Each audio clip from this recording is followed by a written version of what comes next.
Friends, income tax assessment year 2022-23 के ITR आपने file कर लिए होंगे, क्योंकि आज हम लोग आ गए हैं 1 अगस्त 2022 में और 31 जुलाई 2022 उसकी लास्ट डेट थी। नहीं भी फाइल कर पाए हैं तो अब आपके लिए ऑप्शन बचता है लेट फीस के साथ फाइल करने के लिए, क्योंकि बहुत सी रिप्रेजेंटेशन देने के बाद, रिक्वेस्ट करने के बावजूद भी सरकार ने डेट को एक्सटेंड नहीं किया।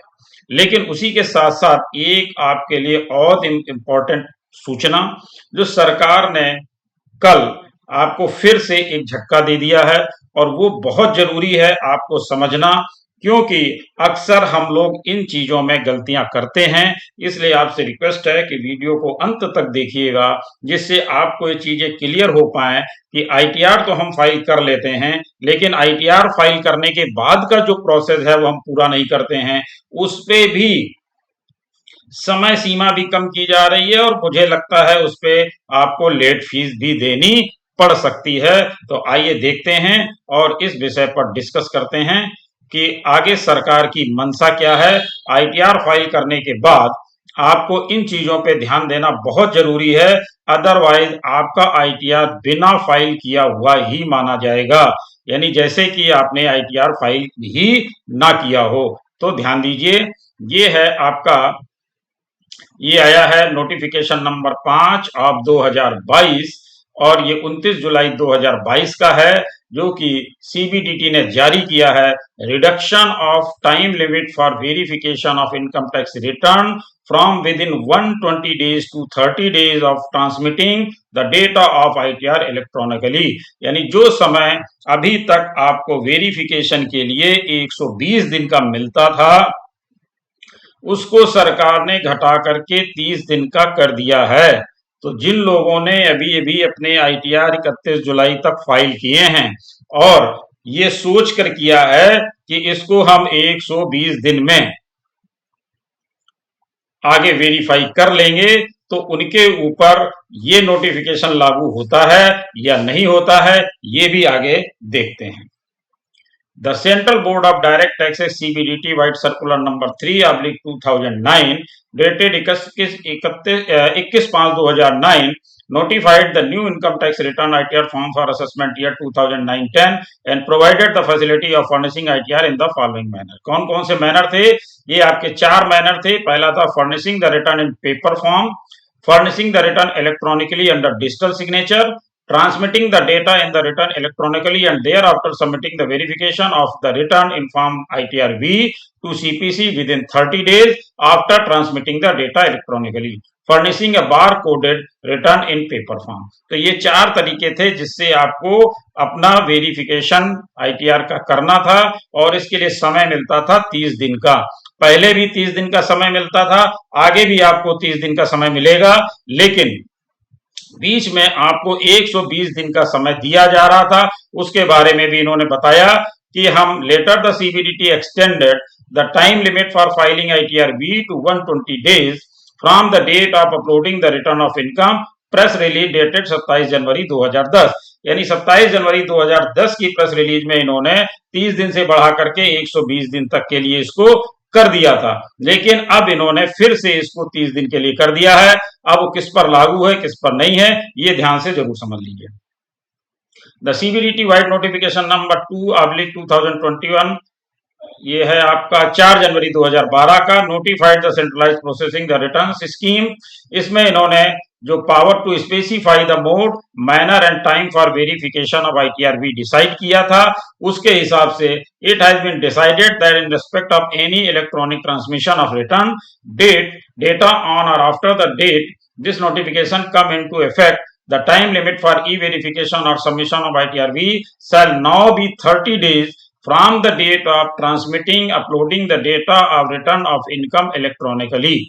30 दिन का किया गया। It is clarified. अब इसका क्लैरिफिकेशन जो है ये आपके लिए समझना बहुत जरूरी है, जिसमें आपको सारी चीजें क्लियर हो जाएंगी। It is clarified that where the return data is electronically transmitted before the date on which this notification come into effect, the earlier time limit of 120 days would continue to apply in respect of such returns। तो 120 दिन का कौन से return पे लागू रहेगा और कौन से पे नहीं रहेगा, ये इन्होंने क्लैरिफाई कर दिया है। क्या क्लैरिफाई किया है? Where ITR data is electronically transmitted and e-verified, ITRB is submitted within 30 days of transmission of data. In such cases, the date of furnishing the data electronically shall be considered as the date of furnishing the return of income. Where ITR data is electronically transmitted but e-verified or ITRB submitted beyond the time limit of 30-year transmission of data. In such cases, the date of e-verification ITRB submission shall be treated as the date of furnishing the return of income, and all consequences of late filing of return under the act shall follow. तो यहाँ पर इन्होंने ये clear कर दिया है कि अगर आप 30 दिन के अंदर अपना रिटर्न फाइल नहीं करते हैं तो क्या होगा, आपको उसको रिटर्न को माना जाएगा कि जैसे कि आपने फाइल ही नहीं किया है। तो ये ध्यान रखें कि अब हमें इसको विद इन टाइम पीरियड करना है, और ये कैसे कर सकते हैं ये भी बताया है। Duly verified ITRB in the prescribe format and in the prescribe manner should be sent by speed post. तो इस एड्रेस पर स्पीड पोस्ट करके भी कर सकते हैं। और ये जो खास बात है वो ही देख लीजिए, the notification shall be applicable for electronic income tax return data file on E filing portal, इसके अंतर्गत। और ये नोटिफिकेशन आपका इफेक्टिव हो रहा है 1 अगस्त 2022 से, यानी 1 अगस्त 2022 से जब इफेक्टिव हो रहा है, इसका मतलब क्या हुआ कि जो रिटर्न 1 अगस्त 2022 के बाद फाइल किए जाएंगे उन पर ये लागू होगा, और जो रिटर्न 31 जुलाई 2022 तक फाइल हो चुके हैं उनके लिए उसी तरह से समय मिलता रहेगा। किस तरह से? It is clarified that where the return data is electronically transmitted before the date on which the notification come into effect. तो इस नोटिफिकेशन के इफेक्ट में आने से पहले जिन लोगों ने अपना रिटर्न फाइल कर लिया है उनको 120 दिन का समय पूरा का पूरा मिलेगा, लेकिन जो लोग 1 अगस्त 2022 से अपना रिटर्न फाइल करेंगे उनके लिए मात्र 30 दिन का समय मिलेगा, और 30 दिन के अंदर अगर वो अपना वेरिफिकेशन नहीं करते हैं या अपना जो है ITRB वहां CPC को नहीं सेंड करते हैं तो उनका रिटर्न माना जाएगा कि उन्होंने फाइल ही नहीं किया है, यानी उनको दोबारा से ITRB जनरेट करना पड़ेगा। अब यहाँ पर एक चीज और भी आती है, वो ये है कि अगर हम 1 अगस्त से फाइल करेंगे तो हमें उसको लेट फीस के साथ तो फाइल करना ही होगा।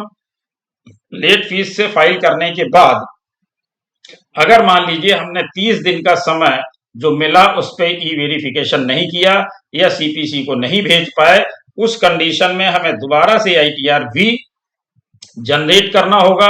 जब दोबारा से जनरेट करना होगा तो ये चीज अभी क्लियर नहीं हो पा रही, क्या हमें लेट फीस दोबारा से देनी पड़ेगी?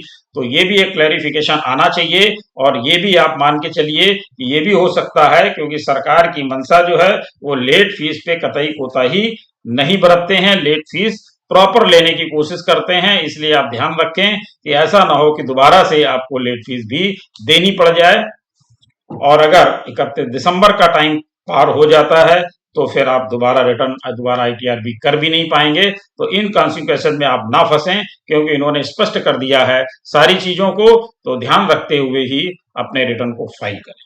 Thank you.